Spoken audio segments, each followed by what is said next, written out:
Hey, this is Stan Pachowski, and this is the Ask Stan Show, Thursday at noon on May the 28th, almost at the end of May, right on time. I think I'm broadcasting. I tried to go live just a few minutes ago, and I didn't get the countdown, but I got it this time, so it looks like I'm live. This is the Ask Stan Show, where you can ask me questions about estate planning, wills, trusts, anything like that. So, feel free to do so. If you're live on the show, just type it in the control panel. I must be broadcasting. I see Alex just signed on, so okay. All right. I want to talk about a question I got. It actually was the subject matter of today's, when I was on the radio show, WKSR Bonus Hour. Got a question. It was a pretty general question. We had somebody came in. They had a parent. Their father had remarried, and he had passed away, and the father, of course, had heirs, and his new wife had heirs, and things just got to be a tremendous mess. And the basic question that was asked is, how do these blended families get to be such a mess as far as from an estate planning standpoint? And let me just walk through a few things. You've heard me mention many times that you have two choices in this world for an estate to go through. You can either go through probate or you go through trust administration. And that requires, if you have a trust, you don't have to do any of this stuff. If you have a will, you have to go through probate. And if you do not have a will, you still have to go through probate, because if you don't have a will, you kind of have a will. And the reason you kind of have a will is that the state of Tennessee will write one for you, called the Laws of Intestate Succession. Now, the problem with not having a will is that those laws, the laws of intestate succession, define people with legal terms, and a lot of them come from our old common law. I mean, they come from a long time ago. They use terms like spouse or surviving spouse, terms like heirs at law and descendants or issue. Those are very specific legal terms, and here's where it gets into problem. You define, if you write a will and you say, hey, I leave Tammy everything I own. And if you get a divorce and you've named the person by name, they'll still inherit. But if you say, I leave my wife everything I own, and you get divorced, and then they no longer enjoy the status of surviving spouse. Same thing with children. Okay, the laws of intestacy look directly to your direct heirs. They don't look to stepchildren. They look to your blood relatives. And in the days of divorce now, I mean, in the year 2020, divorce is pretty rampant. I mean, it's considerably more popular than it was 50 years ago. So when you have more divorce, you have a lot more remarriages. When you have a lot more remarriages, you have the situation where the husband probably has children from a prior marriage, and the wife may or may not also have children from a prior marriage. And so now you have this blended family. That's what they call it. And you sort of have to create the yours and mine, and if they stay together long enough, maybe the ours. So now you've got children, you've got stepchildren on both sides. And so what usually comes up is, one spouse, I'll say the husband, he's got children from a prior marriage, and the understanding is, and even the new marriage spouse probably agrees, that the understanding is what he has, or a lot of what he has, is going to go to his children, just like a lot of what she has is going to go to her children. The problem is, if you don't say it, none of that happens automatically. I mean, I often tell people, you can leave your assets, you can leave your wealth to anybody. You can leave it to the mailman if you want to, but if you want to do that, you have to name that person. You cannot, it doesn't happen automatically. And your thoughts or what you intended, or what everybody says, well, Stan always said he wanted his money to go to the mailman. I mean, none of that's enforceable unless it's memorialized. So, so we create this situation of the blended family. And classic scenario, had one come in last week, I think it was, that, they get remarried, had a pretty wealthy estate. I mean, had a lot of, nothing to sneeze at, had some assets in this estate. Nothing was done, no trust plan, not even a will, and had children. And the understanding that the person had always talked about, 3 children said, Dad always wanted us to have this particular piece of property. Now, Dad owned a piece of property that he lived in with his first wife, and all 3 children were born and raised in. But when he got remarried, him and his new spouse got another piece of property somewhere else, but Dad retained ownership of the other one. Well, and it was deeded in his name. Now his original spouse passed away, so there was no divorce settlement, and the assets of that home vested with the surviving spouse when she passed away. But when he got remarried, he didn't make a will, and so when something happened to him, it was an accidental death. But when something happened to him, no will, and of course you go through probate, and now the court has to determine who the heirs are, and they are guided by the laws of intestate succession, and that looks to surviving spouse and descendant and heirs at law. Well, they were married for a while. They were married for, I don't know, over 10 years. And in Tennessee, if it's like 9 to 10 years, it's considered long-term marriage. And all the assets were considered marital and passed to the spouse. So now so exactly what the husband wanted is he could end up with the exact opposite. Where the case was, are the children going to get that piece of property? Well, I don't know. We haven't got there yet because it all vests with the new spouse now. So the new spouse could do a couple things. One, she could say, yeah, my husband, always said he wanted that to go to those 3 children. She could do the right thing and distribute it to them. But we don't know what she's going to do. It turns out to be a pretty valuable piece of property. And the heirs want it pretty badly. And if push comes to shove, I think the heirs are going to lose because it vests with the spouse. Now, suppose another thing can happen. Suppose the spouse doesn't give it to the children. Now she writes a will, or even if she doesn't write a will, leaves. If something happens to her, all this property that she inherits from her husband is going to vest with her children. Now you got some real conflict. You got conflict between the 2 spouses to some extent, but you most assuredly have conflict between the heirs of the husband and heirs of the wife or the new wife.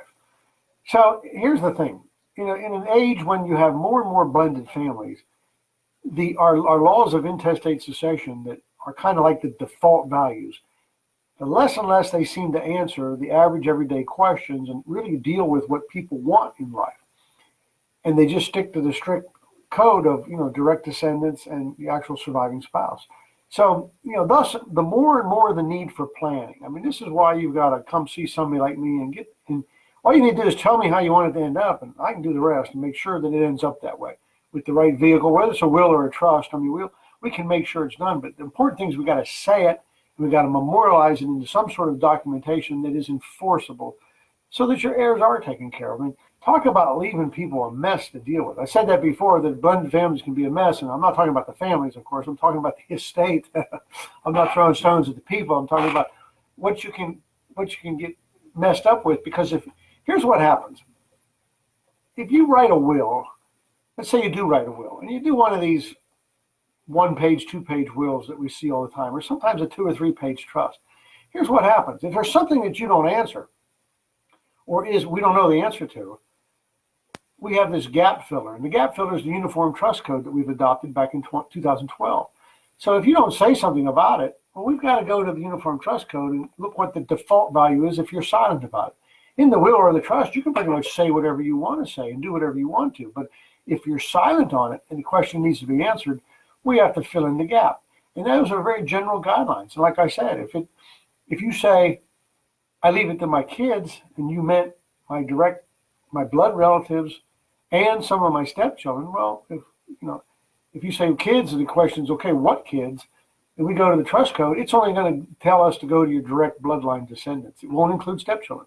But if you wanted it to be stepchildren, you simply could have said, I wanted to go to my 3 children, and I wanted to go to my 2 or 3 stepchildren as well, and just name them. And it could be, that would trump the trust code, because it's the code considers the testator's or the trustor's intent to be paramount. So you can do just about whatever you want if you plan it and you put it in the document that we can, memorialize.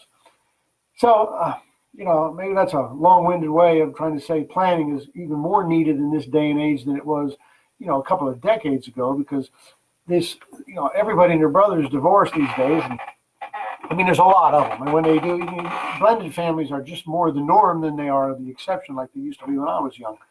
So because of that, it creates all these new issues that have to be dealt with. Another issue that's come up, I had a couple. It was almost like a blended family, but they never got married. They were together for 20, 30 years, but they never actually got married, went and got married. So, and that's no problem. You can write a plan and you can leave and they can inherit and you can do whatever you want. But if you don't do anything, again, if you don't do anything, then they go to the laws of intestate succession. Anything that's left always uses the term surviving spouse. And if you're not married, you don't have the status of surviving spouse. So you get squat. I mean, I've been here for 30 years. I think it's obvious that the intent is that they want to leave it to each other. You know it, and I know it, and they know it, and the survivor knows it. But if it has to go to court and they have to put an executor in charge of the estate so that we can deed property, well, they're not going to deed it to the person they've been, partner that they've been spending 30 years with. So again, it can be that way. You just have to say it, which means we have to plan it, which means we have to do something in advance. So that's the takeaway. If you are a blended family, I mean, you're at increased risk of not getting done the kind of stuff that you want done. So if you want to leave it to chance and just continue to not do anything, just reach over and click end Facebook. But if you want something to, if you wanted to, make it easier for your heirs, or you wanted to go a certain way and you want to reward certain people or disinherit people, just whatever your thought process is, you need to do something. Again, it's really not for you as it is so much for the people that you love or the people that you care of, because nothing but trouble when they have to deal with it. It's a long-winded process. They're going to spend hours and hours dealing with it. They're going to be in controversy. They're going to be fights. Anyway, it's not fun. They have to hire somebody like me. We don't do it for free. So, it gets expensive. It gets cumbersome. Mess isn't probably a good term for it. Not very legal, but okay. The other thing I wanted to mention, let me see. I'd like to keep this to about 10 minutes, and I'm a couple over. But the other thing was I ran into some issues where people would help a child during life. In other words, they would help them buy a house, or they would make a loan to them. And sometimes the loan wouldn't get paid off, and they'd be mad about that. Or they would say, I'm going to give you $20,000, $30,000 to help you buy this house, and I'm going to call it part of your inheritance early, now during life. And the question is, can we do that, or how do we do it? The answer is yes. It's called an offset. That's the legal term. You can go ahead and you can offset and say they've already got a hunk of their inheritance, or if it's a loan and they didn't pay it back and you're ticked about that, you can do that. You can call it an offset. And the way it works, let's say you got 3 children and you loan one $20,000 and they don't pay you back, and the intention was that they were supposed to. There was an agreement, pay me back. That's an actual live case study that I've got going on, and they said, when are you going to pay me? When are you going to pay me? They just don't do it. The parent just quit asking, but they're miffed about it. That wasn't what they had in mind. So now they're saying, okay, if I put in my trust that everybody gets a third, a third, and a third, that sounds equal, but it's not equal to the other two, because they're sort of getting screwed because this one already got $20,000. And so what we do is we create an offset. And the way we do that is we start distributing the assets 50-50 to the 2 other children until we reach the amount of the offset, in this case, $20,000. Once each of them has $20,000 of the estate, now we start taking the first dollar after that, $20,001, and we start dividing all that by a third. They start spreading out that way. See how that works? The child that got the $20,000 and didn't pay it back kind of got that $20,000 as an inheritance early. Now, not accounting for things like inflation, interest, that sort of stuff. I guess you could work that in, but it gets kind of cumbersome. But you can see how that now the parents feel like that's a little more equal, and we do that a lot. So if you're concerned about that, if you're in a situation where your loan money is not getting paid back, or you help somebody during life and you don't want that to be a disadvantage to the other children that you hadn't made the loan to, there's a way to do that so that it comes out equal in the wash toward the end and everybody's happy, So anyway, if you have any questions on that, you know where I'm at. Anybody post a question? I don't see anything. I got a quiet bunch today, but anyway, that's about wraps it up. It's about 12:15. I like to keep these 15 minutes, maybe 10. So again, that's Ask Stan today at May 25th. Every Thursdays at noon, live Facebook stream. We were on time today.